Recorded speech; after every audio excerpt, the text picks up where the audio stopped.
In today's video, I'm going to teach you how to use Microsoft Outlook's Copilot feature to craft a follow-up email with ease. Let's dive right in, and soon enough, you'll be using this handy tool like a pro. To get started, open your favorite web browser. I'll be using Google, but feel free to use any browser you prefer. Once you've got that up, head over to the search bar and type in Outlook.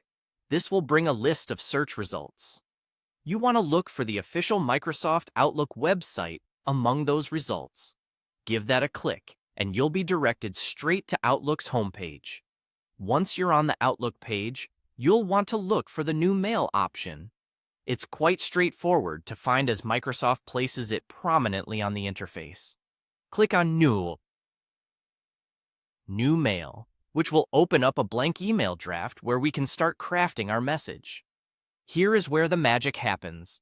To make things a bit easier, we're going to utilize the Copilot feature. Look towards the right middle of your screen, and there you should see a button for Copilot. Go ahead and click on that.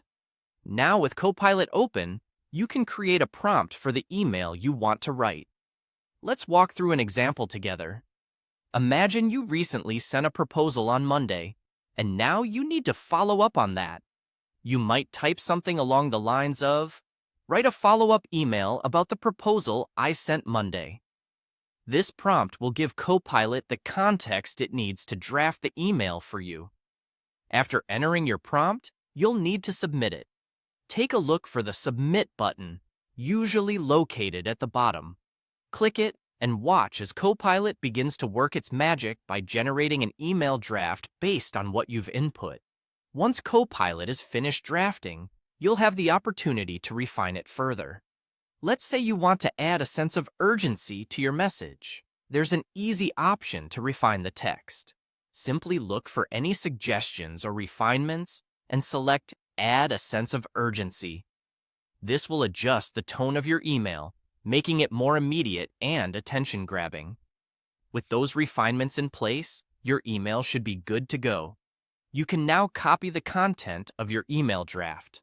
Once copied, it's ready for you to paste directly into your outbound message and send it on its way. And that's it. Just a simple process that can save you time and ensure your emails are professional and efficiently crafted. Thanks for tuning in to today's tutorial. If you found this video helpful, don't forget to like and subscribe for more tips and tricks. Happy emailing!